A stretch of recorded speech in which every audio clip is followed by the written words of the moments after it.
Well, that is where the purpose comes in. So I think when people come to us, they're so broken down, like I was. Like they're at a point of despair, and it's like, why am I on this planet? I remember thinking, I think it was 3 years clean, and I was going through a different fellowship. I was going through some step work, and I remember being in the gym in the locker room, and I was curled up in a ball, and I was crying. And what had happened is memories from when I was 7 years old came up. And I remember hitting my head and pulling my hair out, and I was screaming at God, why am I here if my mom doesn't love me? Why am I on this planet? And then I got into using substances, and all of a sudden I felt better about myself using substances. So when I was using the substances, like it made me feel a lot better about who I was. You know what I mean? Which and I didn't even know. So I was getting approval from other people. I had no idea who I was, and I just went through this cycle. So when I got clean, I had buried a lot of that, so it started coming up. So we take the people just like myself, and when these things happen, it's like they don't know. So we start talking to them about like, where do you want to be? Like, what do you want out of your life? And it's a big question.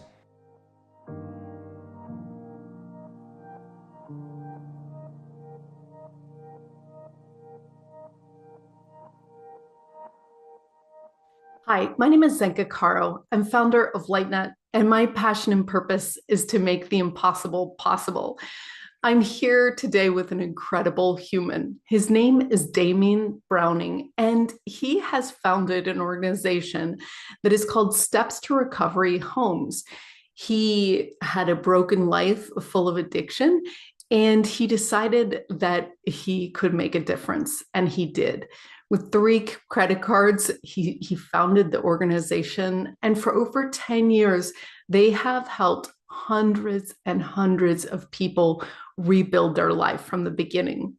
This is truly an example of what holistic wellness is all about. One of the things I love about Damien, besides his determination, his energy, his hope, and his perseverance, is that he really looked at his organization over the last 10 years and made holistic solutions and decisions that benefited long term recovery.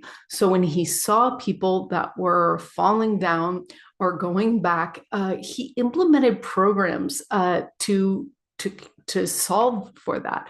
So he did everything from helping them get their resumes, their birth certificates, providing them a home to live in that was clean and sober, to providing them jobs, community, equine therapy, concerts. He has thought of and done everything. And the proof is in the hundreds and hundreds of lives that he has permanently changed. This is a truly inspiring person and interview, and it's a great example for around the country to see what kind of organization it takes to take people from despair to recovery and beyond.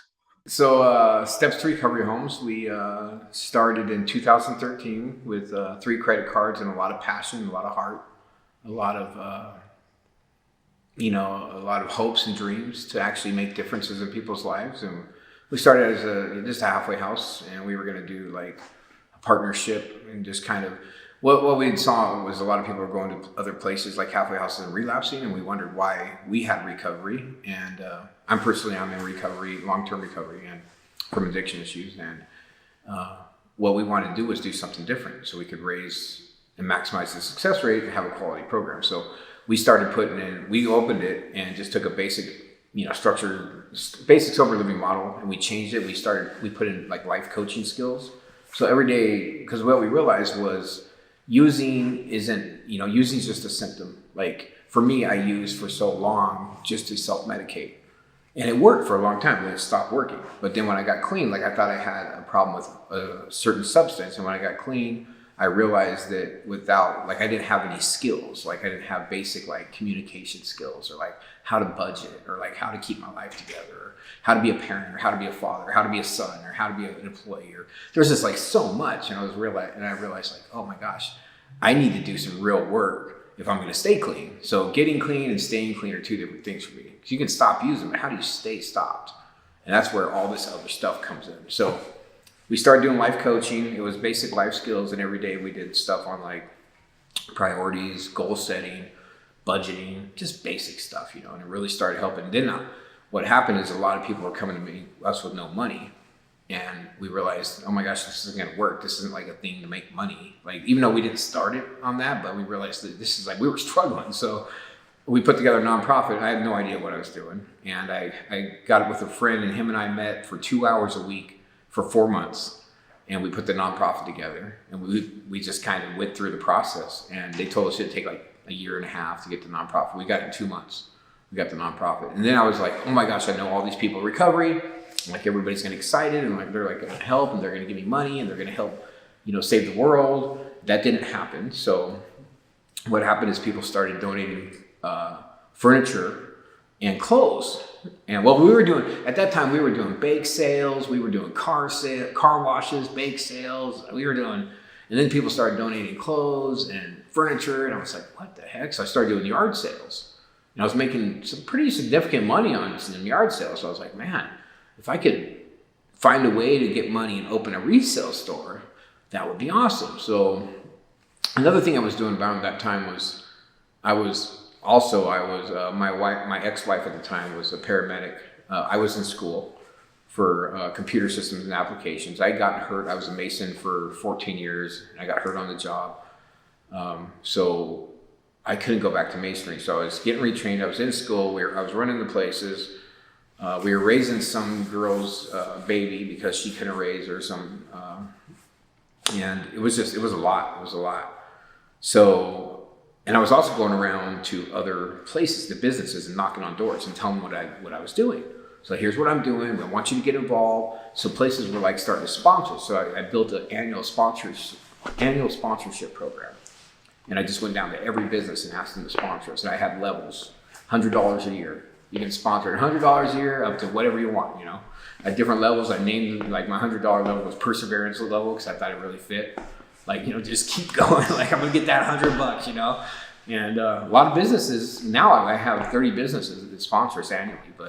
So I was doing that, and then we wanted to start the store. Her son got out of the military and loaned us $5,000, and we started a Miracles Happen resale store.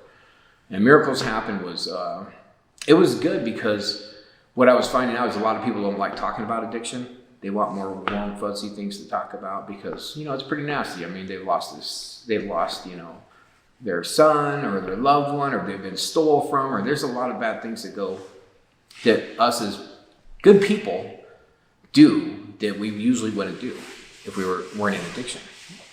So I found that out. So it was really hard to get people involved, But we started the store, and the store like opened it up. So the store was like a place people would come, and then they would see us like we were just like, because when people with addiction issues get clean, like we're really, really creative. We're really awesome people. Like we do a lot. We're, like A-type personality. We're hard workers. So we were just like rocking. And they're like, what's going on? The energy was good. And they would start asking, and people they would open up about everything. Like stuff they usually probably haven't opened up about, the traumatic events that happened in their lives with addiction. So that started happening, and people were donating furniture, and we were able to sell that furniture to bring people in with no money. And then it kind of got big, and I had this thing where I went and I started building relationships with estate sales. So the estate sales, like, when they get done with their estate sale, like they need to donate it somewhere. So I'm like, I'll come pick it up. You know what I mean? So what we would do is we'd get like 10, 12 people, and we would go around the state, and we were picking up huge estate sales. There was one time I had two 24-foot U-Hauls just full. We'd go down and we'd clean out there after the estate sale. We'd clean out in like an hour to 3 hours, the whole house, just clean it all out, bam. But it was so much. So then I started getting into the grant world, and I started going for grants, and United Way gave me a grant it was a social enterprise grant. They gave me a grant to rent a warehouse. So I got to work, because before that I had like 6 storage sheds. So I was running around, I had all these storage sheds. It was crazy. And I was raising my 3 kids. So I have 3 boys. So I'm doing that. I'm trying to put my life together. I got my own recovery going on, and I'm really involved in the 12-step fellowship, and I got all these service commitments. So I'm just everywhere. I'm like,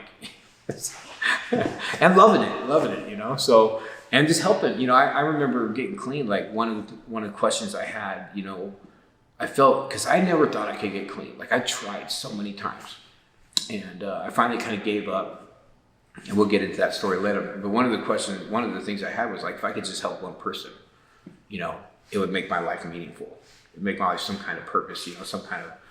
So I was starting to help people, and it was really, really cool, bringing people in and just watching them, like helping them from the ground up, like getting clothes and haircuts and like just everything, to the point where with Miracles Happen, we were able to start giving jobs, furniture when they moved out. And like people would come, we were starting to donate to other nonprofits because we had so much, and people would come, their house had burnt down, so we'd donate trailerfuls of furniture to them. It was just like, it was really nice just to start being able to be part of the solution, for once in my life. And so that kind of, and what happened with that is Miracles Happen grew so much, and it took so much work that we started losing. We worked so hard, and it was only really paying for the staff that we had, and we still didn't have enough staff to do what we wanted to do, to really give the quality services that we need. Because it really takes a lot, because the people that come to us, they all have different variables or different situations going through their life. So it takes a lot of work. It takes a village, really. It really does.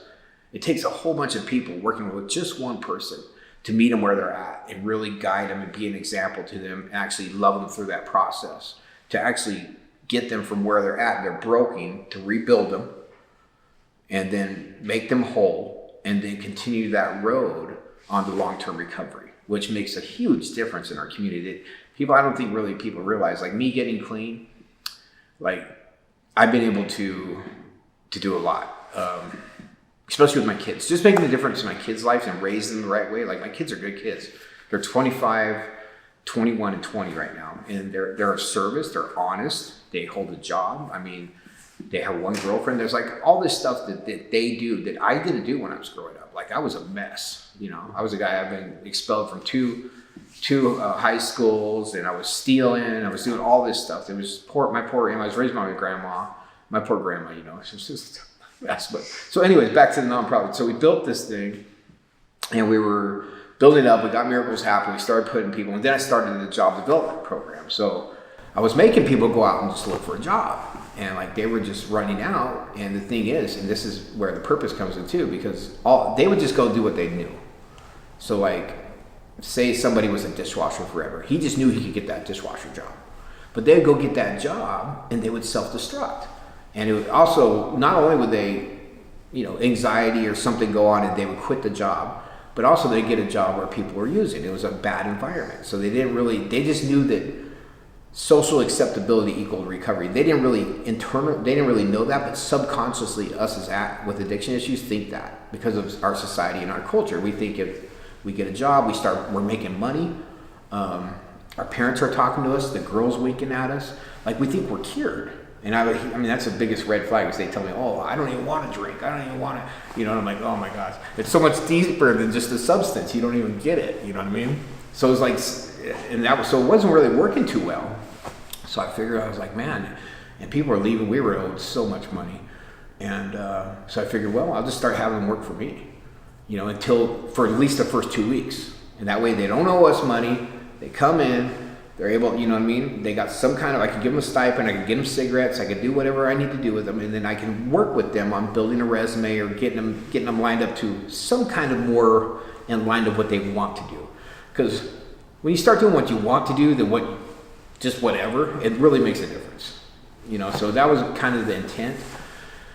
And it kind of grew. I got some people involved. We started using What Color Is Your Parachute? And we would just like kind of go through that process. And we built a curriculum with the job development. And it really started maximizing the success rate. Another thing we did was, by me going out and talking to other businesses, is we started implementing all kinds of stuff. Like I had somebody sponsoring as in-kind sponsors do equine therapy. I had a kayaking place do kayaking. I had Out of Africa do, let us take people to the Out of Africa part, yoga, hiking. So we started taking them camping and equine therapy monthly and all these things out in nature too. And so there was a lot. And then we were able to, I built a relationship and I was able to get them discounted gym memberships that I paid for. So I got them in the gym. I got them bus passes, started getting bus passes. I started getting bikes.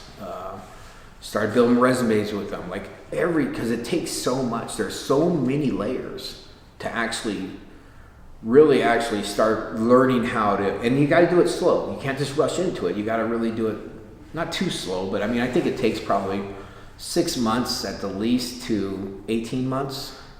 I mean, some people can get it in 3 months if they're really functional, but a lot of people, it takes a little bit longer. So we were doing that. We were doing the job development, and then it just got so overwhelming. So we were working so hard just to do the resale store, just to pay my staff, and we were losing some of our client-centered care. So we talked about all the time, like there was just a handful of us, 5 or 6 people that had like 10 jobs doing all this stuff, and we're like, man, what can we do? So our strategic plan was we started building a relationship with the USDA, and we started getting more and more grants, and then USDA loaned us money to get our mints facility. So we bought our own mints facility, and then we started talking about buying our own building. And that was so that we could have more space, because we were all over. Even with the warehouse, it was like across the street, and then we had a shared office, and then our resale store was over here, and it was just everywhere. So we were like, if we had our own place and we could put the money that we're paying in mortgage into that, it'd be an asset for the community, for this nonprofit to be here in this community for years to come. So we started kind of manifesting that. And then we started thinking, well, the resale store is not gonna like sustain us. Like there's no way we can sell enough furniture, like just clean it. And we were with the estate sales, we were getting like kitchenware and like tools and clothes, and all that stuff takes so much work. And then if you sell, like people come to your thrift store and they're like, oh my gosh, I'm not gonna pay that for that. You know what I mean? So it's never enough. You're always overpriced. People are always complaining. You know what I mean? So much just that goes into it. So we're like, well, and one of the things, when I started this, I didn't want to sell out. I felt like, I'm learning too as I'm going through this process. So I'm learning how to communicate. I'm learning how to I had this whole thing about money, because of I thought in order to get any kind of good recovery, you had to pay like $30,000 or so much a month, and I didn't agree with that. So I was really like, this is crazy that people are having, so I'm going to start this for free. You know what I mean? So we started that program then. So I have some mentors that open intensive outpatient programs and outpatient treatment centers, and they kept telling me, like, Damien, you really need to get over your block. Like, you need to open an outpatient treatment center. So, because you need money to make money, and the more money you make, the more people you get scholarship, and it's just crazy, So I started looking into getting some grants on how to open an outpatient treatment center. So in 2021, we got some grants. I got a grant from Northern Arizona Healthcare Foundation, which is now Health First Foundation of Northern Arizona, to pay for this first 6 months of staff. And then I got a grant to do a feasibility study from the USDA on how feasible it was to start one of these. And we came and rented a place down here in this building, and we started putting together a Connect Wellness Center. So I started doing that because all the services we were already giving, we could actually start billing insurance for and maybe get some money back. And that way I could pay more staff and hopefully eventually hire more staff, and maybe I could eventually do one job, which still hasn't happened, but that was the intent. So we opened the Connect Wellness in June of 2022, and we started seeing clients, and we were not in network with insurances. I got some consultants, and they told me, some things were gonna go a certain way, and it you can always, the vision always looks good, but there's this so much on the journey, it was hard hiring a therapist. It was hard hiring the right therapist. It was hard getting in network with insurances. It takes forever. So we just started doing it. We just started doing it. And then the building came up for sale in March of, I think it was the beginning of 2022. And the USDA gave us a low interest, 0 down loan for enough money to purchase this building that we were already renting Connect Wellness in. Now the building's 21,000 square foot. So we were like, wow. And they deferred the whole first year because there was a lot of renovations that had to be done. So we went and we signed papers on March 11, 2022. We closed the resale store. We stopped taking clients. And there was 4 of us at that time. We had 4 people working for us. And we moved the store, which was 3,700 square foot. We moved it in a month and got out of the rents, because we had to get out of those rents because we had no income coming in. So we moved it all over here into the warehouse and stuff, and then we moved the warehouse the next month. And all this time I'm putting together a Connect Wellness Center. So we're moving everything over. We're becoming new landlords. all this stuff is going on. Plus we have somebody here that was renting, so it actually helped. So our monthly mortgage, when it did start up the year after, was going to be less than what we were paying at the other place, which weren't our places.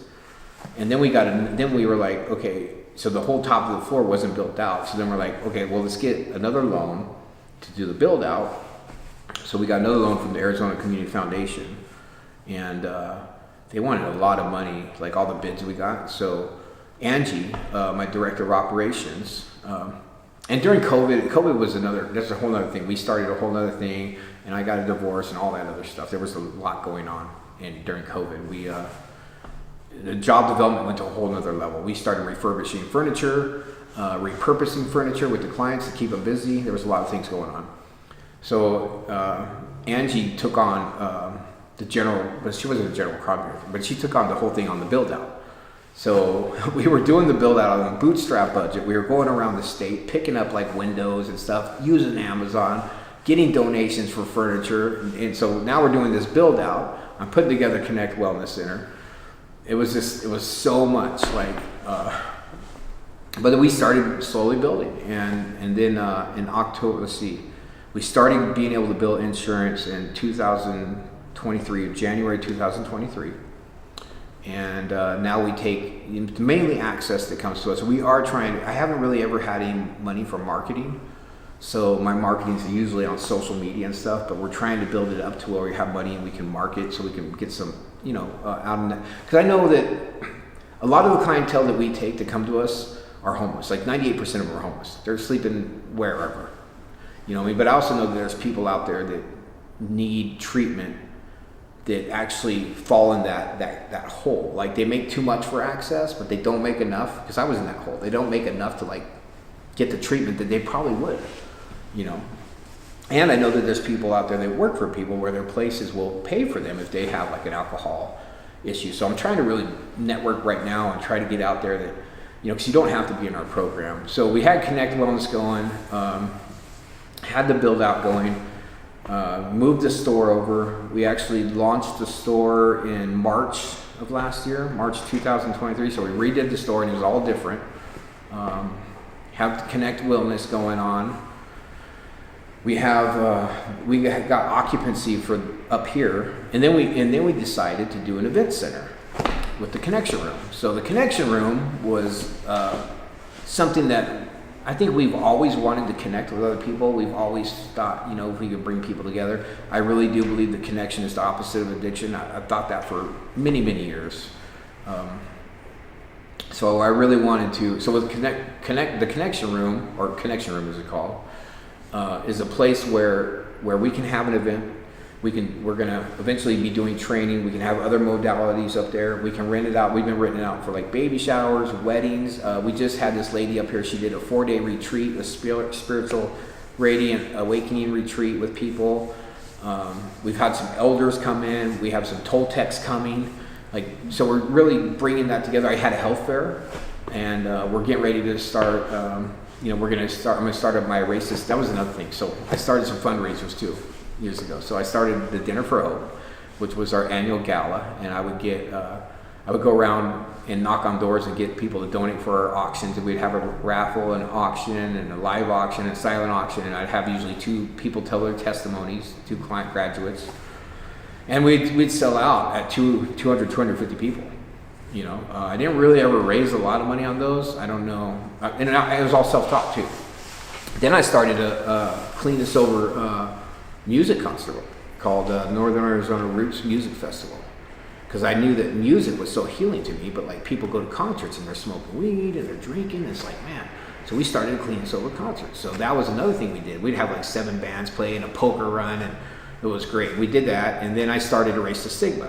So Erase the Stigma was my brainchild of being able to have a free event for the community.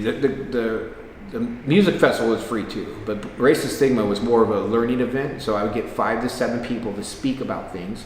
I would get 20 to 30 booths, of other places that help people with addictions, and we would talk about what addiction was and what to do about it, and how mental health went with it. How mental health goes right along with addiction. So we had, I think, 5 Erase the Stigmas, 5 Dinner for Hopes, or 5 of the Roots Music Festival, and then COVID hit, so all that stopped. So with the event center, now we're coming up. I've had a health fair, and now I'm getting ready to have my Dinner for Hope again, the 7th annual Dinner for Hope. And we're going to start Erase the Stigma back up. We do celebrations up here. I'm doing recovery events. I did a New Year's Eve clean and sober recovery event for the community. So there's all that going on. So it's like I don't even know how to explain it. I think I minimize it a lot. I really do. I think I like run around here because I'm so busy, and I'm just like, I get my little thing. But I think it's kind of really big. We're building this healing center for the community to be here. This place will be here because we just hit 10 years. So we're in our 11th year now. So this place is going to be here for this community, for people to come to find affordable recovery, and it's quality recovery. And the other thing that's good about our place is 90% of the people that work here have been through the program. So it's all peer driven. So we do a lot of peer support. We do a lot of, we make them feel like family. And we've also revamped our job development. So that's another thing we did. We revamped it. So we were like, okay, what can we do better in our job development? And so we started, Angie put in an emotional intelligence, because that's a big thing with people with addiction issues. So now they go through emotional intelligence. They come in with no money, and we give them housing if they want it. And then our houses are really nice too. But our houses are very structured, so it's not for everybody. It's they have to get a sponsor, they have to go to a meeting a day, they have to, the whole time they're there, they have to do volunteer service 2 hours a week for a nonprofit. They have to have a service position, a home group. They have to do a breathalyzer every night, every morning. They do a weekly schedule. They sign in and sign out. They talk to us about everywhere they go. And then they're doing therapy. They go to Connect Wellness. So they do 3 groups a week, which is 9 hours of intensive group. And then they do an individual therapy. They do case management. They do 3 hours of peer support. And they're going to, when they're not doing that, they're in our job development program. So they're in job development. They're doing career assessment, safety training, resume building, emotional intelligence. We're getting their birth certificates. And we have a crew of 13 right now doing all of that. So we have the resale store, and I think we need help. I know we need help. We need more funding so I can hire more people, because I could hire probably 10 more people and make my life a lot easier. Because I'm tired of doing all the grant management, all the marketing, all this stuff. So I'm coming up with ideas. I'm really trying to get people involved. You know what I mean? We are an Arizona qualifying charitable organization, so people can do their tax credit. Starting my fundraisers back up. I have a documentary I'm doing. There's just a lot of different irons in the fire. Probably too many, but I'm trying to kind of slow down. So every time I get a new idea, it's slow down. So that's the other thing, is the transitional. So we do have a transitional house. We did just close our women's house because it's been really hard to find a women's house supervisor, but we have a transitional house, and we just got funding from the city of Sedona to open a workforce transitional house for people in recovery in Sedona. So I'm looking for funding to actually do that, because it's really, when they come to us, it's a process. There's a step down in order to get them. And then one of the hardest things is the transition into society, But we are really, what we're doing is we're taking individuals that need help, and we're making them productive members of their families and our society. And it just at a core level, it makes such a difference. And I think I do it well because I've been there. I was in a heavy addiction for 19 years. I actually I was a mess. I mean, I hated myself. I didn't know what was wrong with me. I was at the point, the last 10 years, of using heavy meth, and I was beating myself with a mag light, pulling my hair out. I couldn't hold a job. I was trying to be a father. I had no idea. Nobody ever taught me to be a father. I was raised by my grandparents. There was all this mess going on, and I didn't know what was wrong with me, because I knew inside I was a good person. Got in a lot of trouble, got in an accident. Somebody passed away, and that just spun me off. Instead of going to get the help I needed, I self-medicated. So I used more and more and more, and then I got arrested. Last time I got arrested, I had 11 felonies in one stop. They were going to give me 28 years in prison. I ended up doing 5. I went to prison. And I had a lot of thinking to do in there. When I was in there, I had 3 boys. I got out, and my first night out, my grandparents were in one of the 12-step fellowships, and they took me to a meeting, and I just kept going back, and that's changed my life. So we are kind of 12-step based. But my kids were in permanent guardianship. They told me I'd never get them back. I was my own attorney. I got them back. It took me 3 years to get them back, but I got my kids back. I went and got a degree. There was this, and I've just built my life up. So I think I've been through like getting my rights back. I've got my rights restored. There's all this stuff that I've done that I'm able to help guide these people like me through that process and really make a difference. And then it makes a huge difference on the other end with like, well, that is where the purpose comes in. So I think, when people come to us, they're so broken down like I was. Like, they're at a point of despair, and it's like, why am I on this planet? I remember thinking, I think it was 3 years clean, and I was going through a different fellowship, and I was going through some step work, and I remember being in the gym, in the locker room, and I was curled up in a ball, and I was crying. And what had happened is, memories from when I was 7 years old came up, and I remember hitting my head and pulling my hair out, and I was screaming at God, why am I here if my mom doesn't love me? Why am I on this planet? And then I got into using substances, and all of a sudden I felt better about myself using substances. So when I was using the substances, like, it made me feel a lot better about who I was. You know what I mean? And I didn't even know. So I was getting approval from other people. I had no idea who I was, and I just went through this cycle. So when I got clean, I had buried a lot of that, so it started coming up. So we take the people just like myself, and when these things happen, it's like they don't know. So we start talking to them about, like, where do you want to be? Like, what do you want out of your life?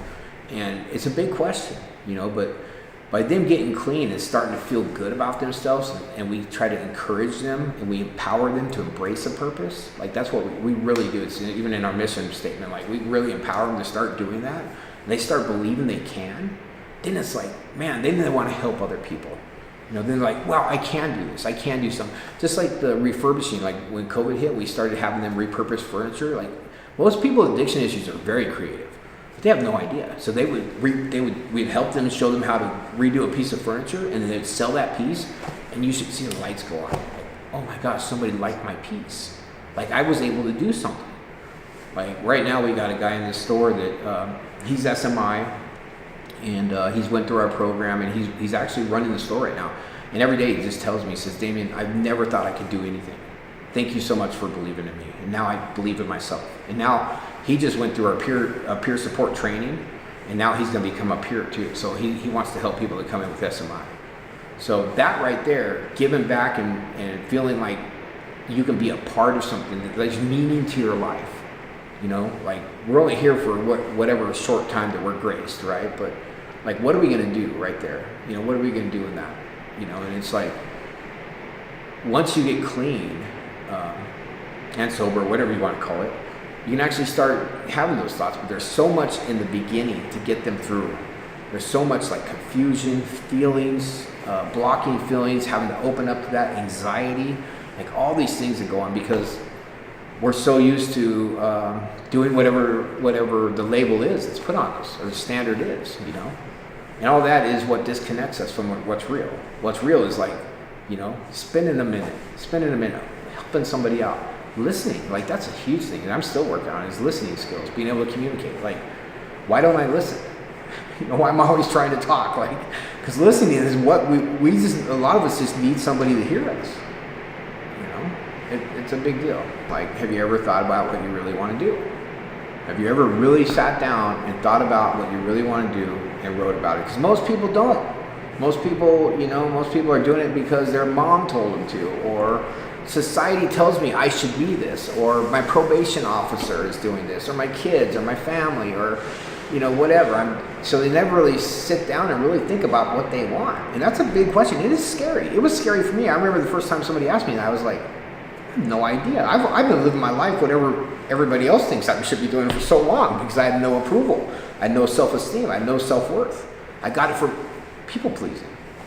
So when I ask that question, it really gets them down. Now, if they're willing, some of them, 98% of them don't even know.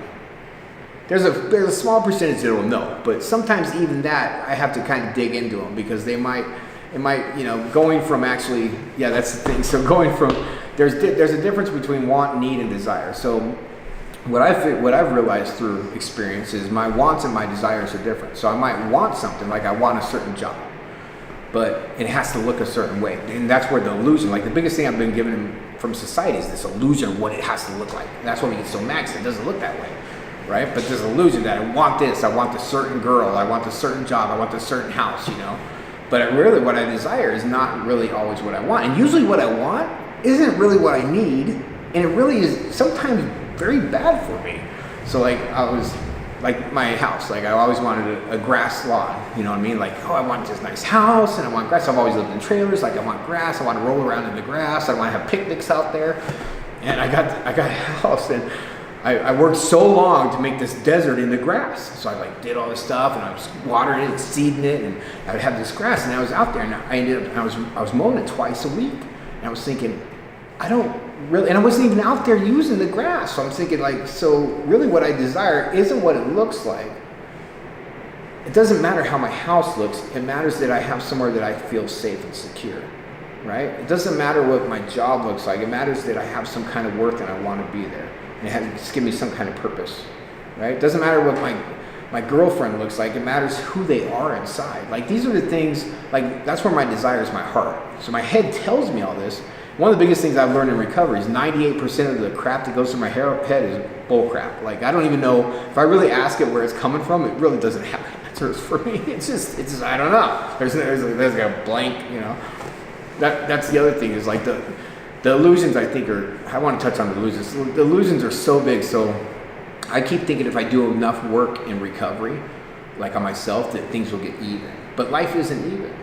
People die, we lose jobs, we lose relationships, we go through stuff.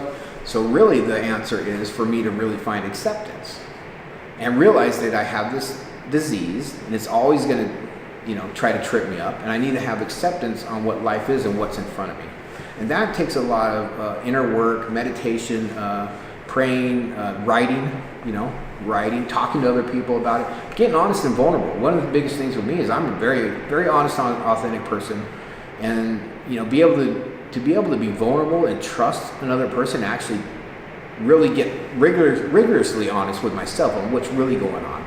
Not like what my head's telling me, but where's it? Because it's usually some kind of fear, And I'll react and I'll resist, and then it just creates this dysfunction, and then I'm in misery, because I'm trying to control things that are really beyond my control. Control's an illusion too, but then I get miserable because I can't control how my kids act. I remember thinking, oh, my kids, I thought they were possession. I had no idea that my kids are their own little people. They, you know what I mean? I was taken out of my children's lives because I was a bad example. My kids are their own little people. So when they wouldn't do their homework, I'd be oh my gosh, you got to do your homework. You got to, I would try to control that, but I can't control them. I can give them a consequence, you know what I mean? But they're going to go right back to that unless I actually have an action plan with that consequence and really explain it to them. To teach them and guide them and actually meet them where they're at. And parenting's oh my gosh. But we parenting people here is what we do. We parent people here to actually try to embrace the purpose and start loving themselves. Start forgiving themselves. Forgiveness is a huge, huge process. It takes forever sometimes, But as long as you're willing, I think you can get it. I don't know. I mean, I don't want to seem arrogant. I don't think I'm arrogant. I think I have confidence. I think I really can make a difference in people's life. I think I'm great as a mentor. I always think that I should be doing more, that I should be out there. I love meeting with people. I love talking to people. I love doing groups. I mean, I wish I could somehow get the funding and actually just go around and actually change people's lives, one-on-one, being a life coach or a mentor or something. But I mean, steps to recovery, and it's not only me. I mean, I have a crew here, and everybody's so passionate about it. People that work here, we can't pay that much. People that work here are passionate. They have that purpose, and they want to give it back. So we have, over the last 10 years, we've had 460 people been through the program, and we still have, I did statistics, I think in January, December, and we stay pretty involved with the people, and we have over 200 that are still in long-term recovery. So we have a 45% success rate, and 80 of the people, I didn't know where they were, so I just put them on the negative. So it might be bigger. And a lot of those people I still contact with. I had last month, there was 4 people that had 10 years clean, that had been through our program. So, and one of them just had twins. I just seen him the other day. He has twin little boys. He came in, he was gonna die. He was like a skeleton. He got, he got his teeth back. He got his worth back. Now he's married. He's got two twins. He's productive. Like, I mean, it makes such a big difference just by saving one life. Like, it's huge, and I mean, I believe in other causes. Like, I believe in everything. And I also believe in collaboration. I do not like competition. I think it's weird. I think it's a whole thing with society, I mean, it's kind of like isolation and consumerism and materialism and all that stuff. Competition is just a weird thing. I understand that it's there, but it's like, it's so, so I like to work together with other nonprofits. I think we should, the more we work together, the more we can help. And I believe that I believe that there are core issues. Addiction, mental health and addiction is a core issue. It usually comes down because, people are self-medicating because of the obsession and compulsion to feel a certain way, but it really comes down to like really getting down into what's really going on. Their fear, their trauma, their abandonment, their neglect, whatever is driving that. If they can get down to heal that while giving them a purpose or a career that they want to be in, that they feel fulfilled, that they're making a difference, then it just changes the whole thing. I mean, and then the ripple effect is I don't even know. I don't even think we can put a number on it.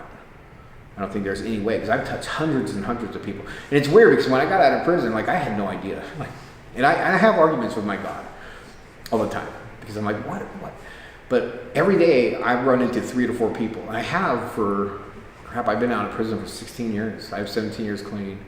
But every day, like, no matter where, in the grocery store, like weird places, on social media, in college, like, I just run into people and I have these conversations that are like, so have I made a difference? I believe I have. It's kind of sometimes it's hard to think about because I don't like, I really always want to have humility, and I really always want to stay grounded and not get grandiose, you know what I mean?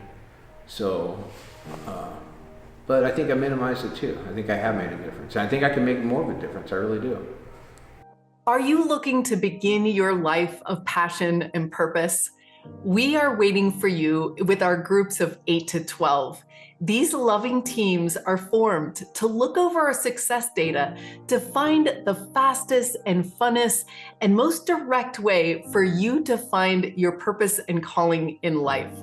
To find out more, go to holomovement.net/purpose.